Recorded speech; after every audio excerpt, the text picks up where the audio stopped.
Hey guys, it's William here, back with another video. So today we're going to cover what this is. So this, for you guys who don't know what it is a team associated Pro SC10. So there's a Pro and a Pro 2. This is the Pro. The Pro 2 is basically the same car, a few minor changes. So I picked this up used. So a few things that aren't out of the box is an RTR car. For those of you who don't know what an RTR car is, it means ready to run. Are these shocks here, which are from a 6 Series. And this car is based off of a 5 Series. Parts that are cross compatible are a DR10 and a trophy rat truck, and then of course this. So today what I want to do is we're going to kind of show you guys what's going on with this, and it's going to be a little bit of a video series as parts show up. So the first thing we're going to start on is making this ready for racing. So at our local track, rear motor is king. Especially in two-wheel drive short course. I've ran mid motor and I keep going back to my rear motors. So I wanted to try this with another local racer who did this very same idea. You know who you are. I appreciate you for your help. You do a lot. So now we're going to bring short course and make it great again. So a few things right off the bat that you're going to want to know about this car is that it is old school. So you fit a stick pack. All right. A lot of these parts here are all stock again except the shocks. So throughout this video series, what we're going to show you is parts I want to do. So I want to make this into a race truck. So this is perfect for somebody just going through on the track right now and compete. You could run it just like that with these shocks. The box stock shocks aren't my favorite shocks. They're okay. They'll get the job done, but they're not the best shocks in the world. You want to have the bleeder screw on the top like this. So right here, again, this Associated 6 Series. Love these shocks. So what we're going to go through now is I'm going to rip this whole thing down to nothing, and I'm going to start building it up. And as I run into problems with the mods or anything I have to do, I'll start the recording and tell you what it is.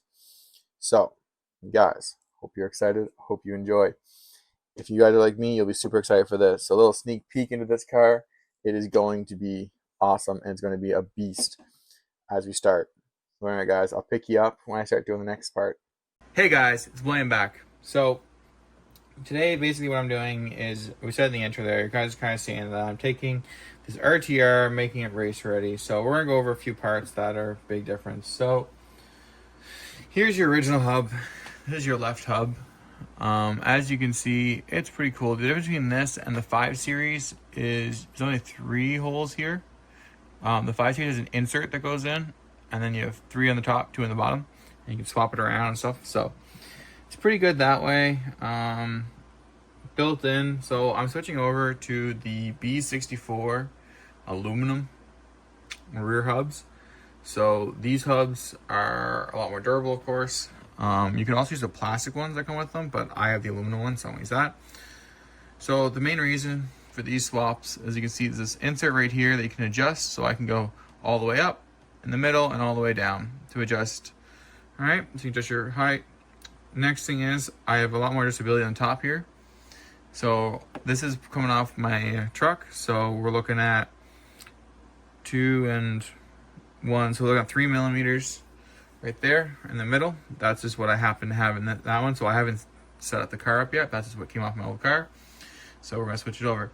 So main thing, you get more adjustability, and you can adjust your hinge pin height. So that's the difference there. All right. The next thing is caster blocks. So here are my caster blocks, your 2 rights. So one of the big features you can see here is on the stop right here. You got a steering stop there, none there. And I'm not sure how good you can see it on camera here, but there's an insert right here. There's no insert on this. That is for your caster insert. All right. So the next thing that's big, and you can see in the front a little bit here, the ball stud. My ball stud's all the way out here. You can put it all the way in. This one you're stuck in the middle. And then, yeah, that's it. Drill it on in, you're good to go. So, again, you're starting to see the big factor here, which is adjustability. And that's the big thing for me, is I want to have adjustability. The next thing is your steering wheel locks. So, your steering wheel locks, here's what I have on mine. All right, this is a 4. As you can see it, there's a 4. There's a 3 and a 4 you can run. I haven't tested the 3, so I just run the 4. But it changes up some more. So pretty basic. It's, again, if you have a 6 Series car, it looks just like that. Here's this. So they look pretty close. They look good. But you'll see a little bit of difference between the two here. So there is some differences. The other thing too is with this, now I can have a lot more adjustability. So I've guaranteed I'm not just stripping out a plastic piece. You can adjust your Ackerman plate, you can adjust your height. So in this piece, we have what's called a cash wrap bushing, which looks like this. All right. And it goes in the middle here. So I can take my steering and put it all the way to the top, keep it in the middle, or put it all the way to the bottom to adjust what I want for steering. All right. The problem with this one is when you get it, it's the same thing, but it keeps you in the middle. You can't go up or down. It's stuck in the middle. So you're losing a little bit of adjustability. So you're going to see the big factor here is constantly going to be adjustability. All right. The next thing that you're going to notice is on the front arms. So here is the stock arm. Here is my arm. Now I still have the screw in this arm, but I have 3 shock hole adjustments versus 2 adjustments. That's a pretty big factor. And then the arm's built. You also got the difference of the sway bar mount. There's a few differences here, right? So it's getting big. And the last major one is the rear. So you can see the rear here. 2 different designs. You got both got sway bar mounts. And the big factor is right here. So this is for your rear shock. So you can push this out, and there's 4 different levels. So this one's all the way in right now, but I can flip it and put it all the way to the out, and I have another insert to go to the 2 in the middle. This one just has 2 holes, 1 and 2. You screw them in, screw them out, that's it. So that's kind of the basics of why. So I want the adjustability, that's the big factor. The other thing I'm doing is I'm putting the aluminum hexes on to get rid of the stock plastic hexes, which are currently out of my reach. Or show them to you. Or are they over here? Anyways, yeah, so I don't want them on the stock ones, so I'm running those. And then that, of course, the front suspension, you also got to run the truck series hexes for the front. So yeah, guys, that's it there. Oh, and the shocks. So these are from my T6.1. So these are the shocks I'll be running. Yeah, the factory shocks are great. The only part of the factory shocks is you need a bleeder cap. So I have these. I'd rather run these. Outside that, it's not cleaned yet, but this is the ball diff, or gear diff, sorry. I will be putting a ball diff in. So it does come with a gear diff. If you get it new, or if you're to use one, they probably are going to come with this differential. So I recommend getting a ball diff if you're running on old school loose dirt. Alright guys, so here we go. So that's it for that one so far. So I'll get updated as I start to build it, and any sanding problems or any fitting problems I have, and I'll update you guys right away. Hey guys, so quick update for you. So here's my so far. Everything's been free, everything's been great. Starting to put my 6 Series parts on. So as you can see on the front here, there is some sanding needed. I had to sand off the front so it would fit in here, and I had to put a shim back here. That's the same shim that runs out here. I run the same shim twice. On the 6 Series car, I ran it there and I ran it here. That just stops the place to slop, and then yeah, so we're good. So that's the only thing so far, guys, that I've had to modify. As you can see, it's coming along pretty good. We'll pick up again at the next problem or detail. Looks like I am about to move on to the next step. Let's see what it is. So I'm just looking at the management. Yeah, so I'm just keep doing the front end. So I'm doing, everything will be the same. So I'm gonna put the shock tower on, body mounts on, etc. So all that's gonna be the same. But yeah. So here so far, guys. So just that sanding at the beginning, and we're good. Turnbuckles were all cleaned up. I ripped them apart. I want to check the ball cups to make sure they're good. And yeah. Hey guys, so here we go. We are now completed. So it's a pretty good day. This is the next day after, so it records over a couple days. So kind of go over everything that we've done. Things that really don't matter, but in case you're wondering, 10.5 turn motor. I'm running an 8000 LiPo, a HOBBYWING XeRun Pro G2S, whatever I had laying around. I run the external switch on it. I'm running a Savox servo. That's what I had laying around. Don't usually recommend them. So yeah, now let's get into the fun parts. So, I should start off with I am waiting for the bumper to come in. I am missing it, and I'm waiting for my body, and I'm waiting for my ball diff. So I'm running a gear diff in this as of the recording. And I'm also waiting for the top rubber plate to go on top of this. Yeah, so the few parts I'm waiting for, but it's race ready. Yeah, so let's go over some stuff. So of course, 6 series shocks, all right, front and back. I'm running all on the inside, both front on both sides. Of course, plastic bulkhead, OMG screws. That's why they're gold. A little flashiness. I decided to go to all the way down the steering. I got the caster head bushings, so that is a change.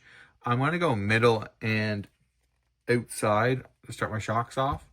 So outside the bottom, middle and the top. Bump steer washers, I'm running 2 mil. I'm running nothing on the inside of the washer.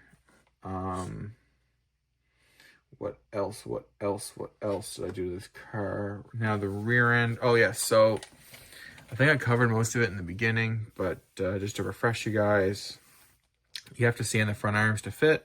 You have to shim the back.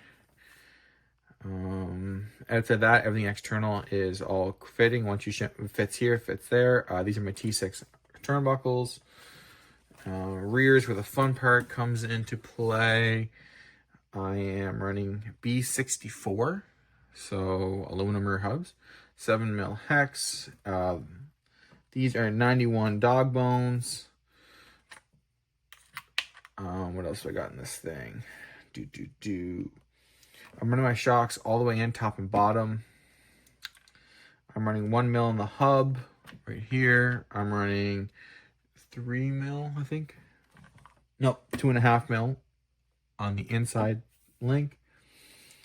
Again, a lot of the setup will change. This is built for a low bite track. I'm hoping I can get some video for you guys to post in the updated video, or maybe in this video. We'll see how the editing comes.